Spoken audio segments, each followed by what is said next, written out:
Non, on déploie pas. Si, je déploie.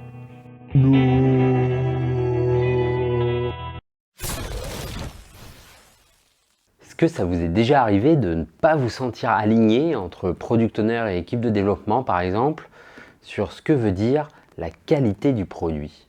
Dans cette vidéo, je vous propose qu'on réfléchisse à ce que veut dire la qualité du produit pour les différentes personnes et qu'est-ce que ça implique. À la fin de cette vidéo, vous devriez pouvoir travailler mieux en équipe et avoir un meilleur produit.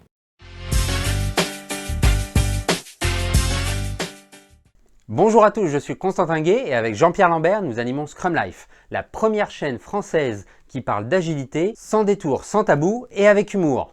Si c'est un sujet qui vous intéresse, abonnez-vous et surtout activez les notifications. Donc on dirait bien que la qualité, c'est un peu relatif. On va partir d'une première hypothèse où on parle de la qualité technique. J'ai pu voir passer une question par exemple qui est: est-ce que le product owner a le droit de décider de déployer en production quelque chose contre l'avis de l'équipe de développement? En effet, le product owner peut être considéré comme la seule personne à pouvoir décider si l'incrément part en production ou pas.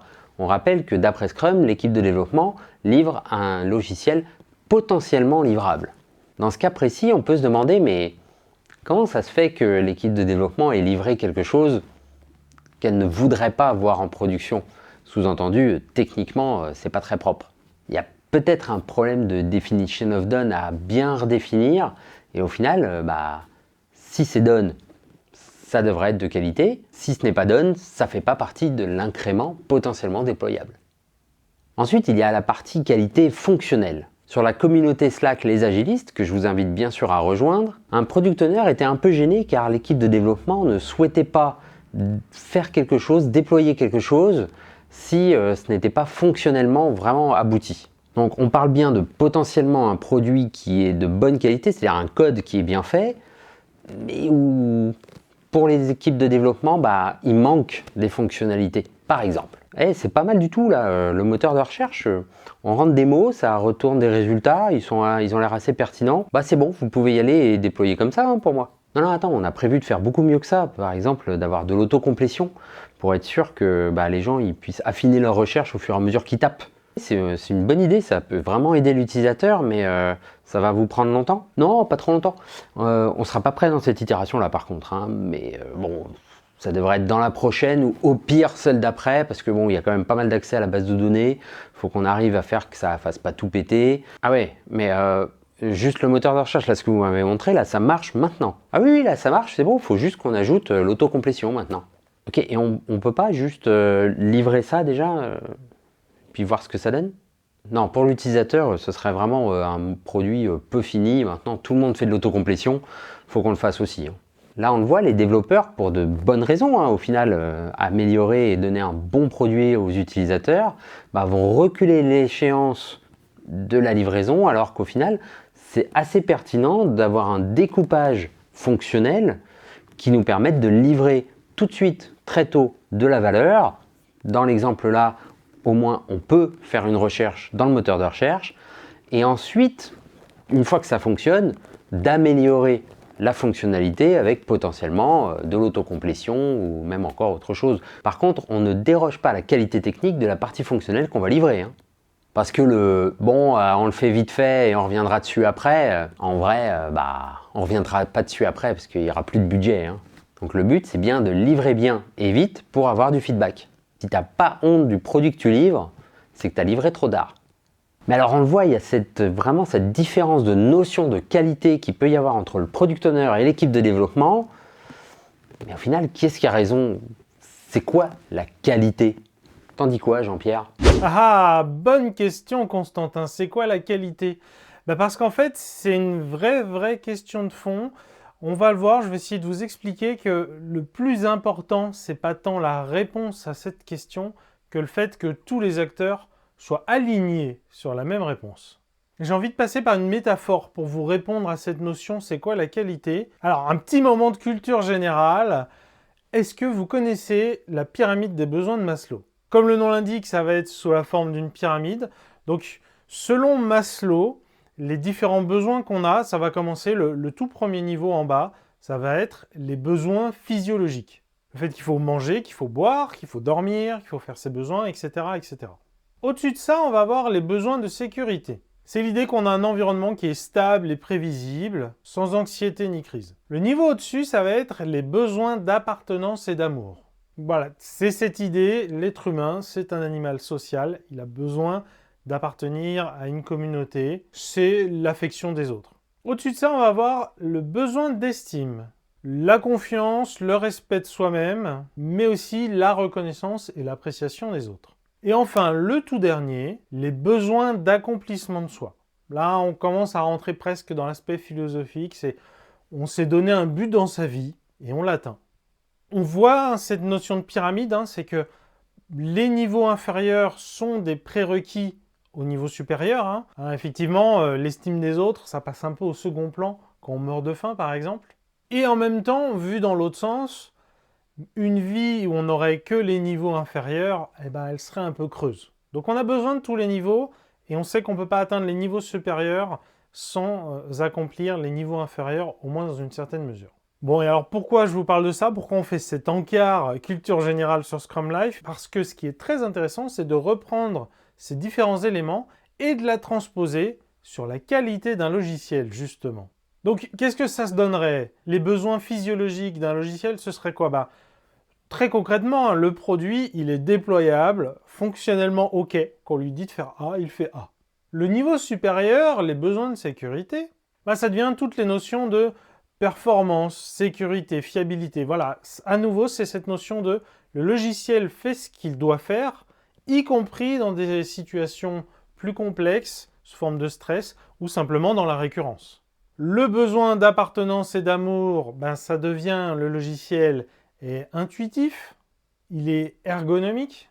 Voilà, on peut aimer ce logiciel. Le besoin d'estime, lui, devient le fait que le logiciel est tout simplement utile. Il sert à quelque chose, il a été conçu pour répondre à un usage et effectivement, il répond à cet usage.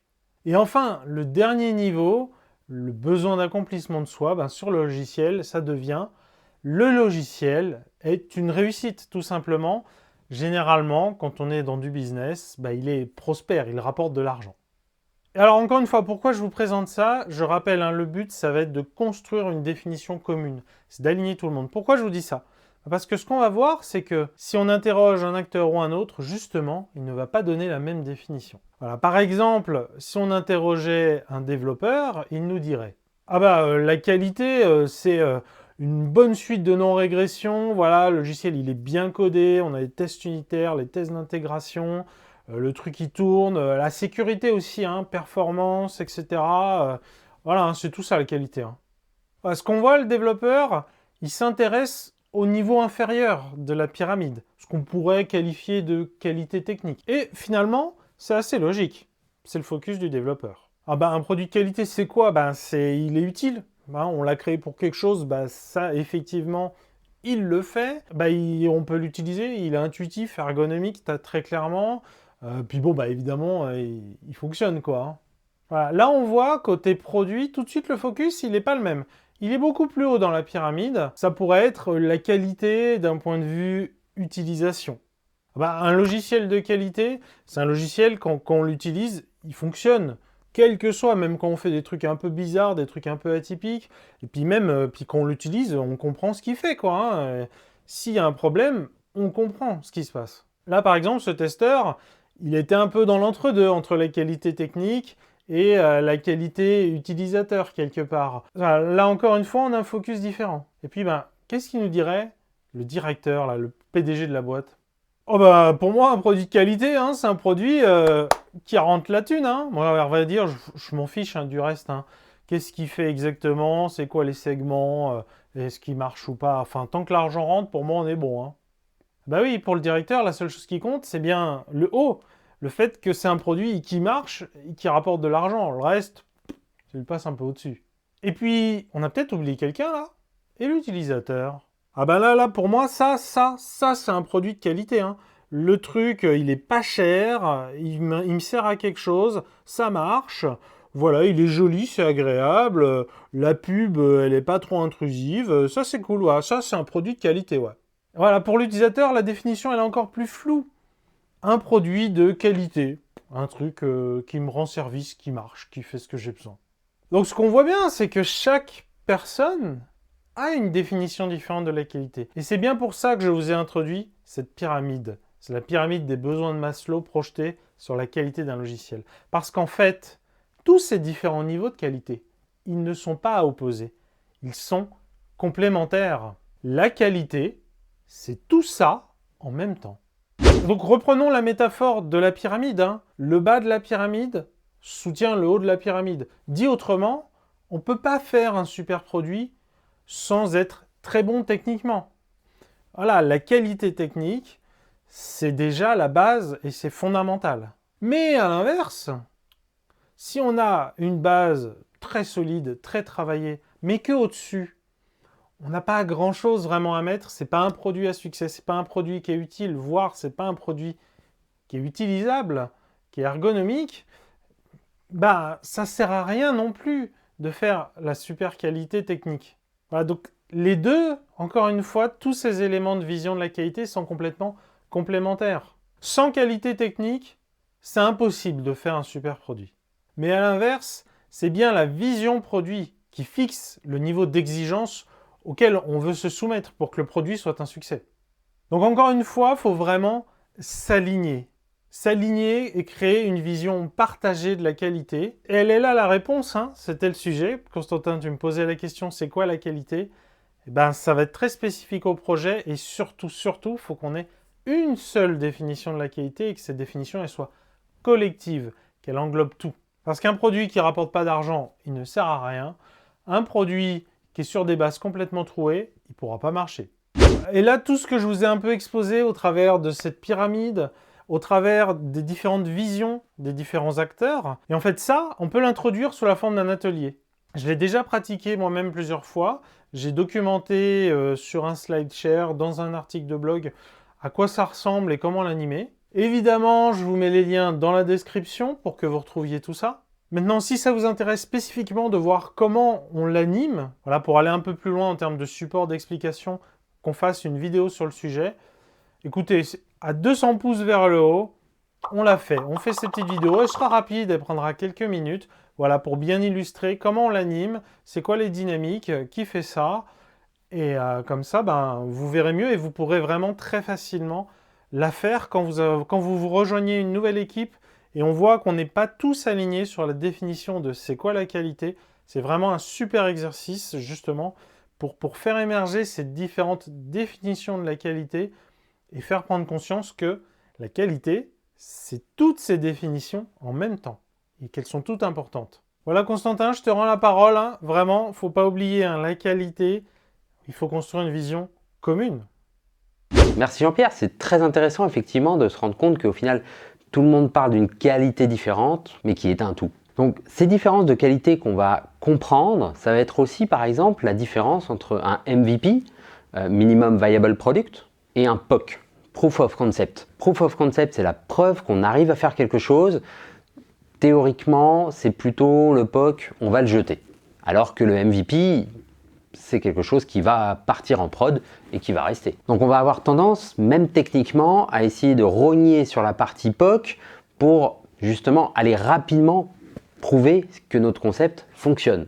Le problème de mon point de vue, c'est que d'expérience, souvent, le POC, il part en prod.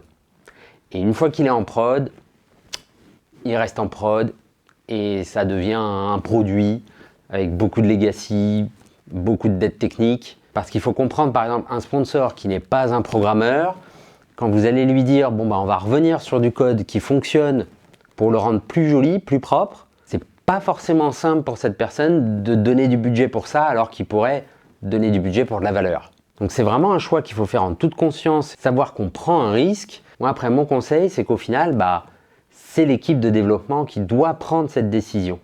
Parce que tous les problèmes qu'il va y avoir à cause de la dette technique ou du code un peu mal fait, c'est eux qui vont le subir au quotidien pendant potentiellement très longtemps. Donc oui, la qualité, ça ne veut pas dire la même chose suivant la personne à laquelle vous demandez. L'important, c'est d'être transparent et que chacun connaisse la position des autres. Vous pouvez aller voir cette vidéo sur la vision produit qui va vous permettre d'en apprendre un petit peu plus et d'aller un petit peu plus loin sur justement ces différences qu'il y a de vision par rapport au produit, au niveau de la qualité, fonctionnelle, technique, etc. Avant d'y aller, n'oubliez pas de laisser un pouce bleu et puis le feedback en commentaire. À la prochaine, ciao!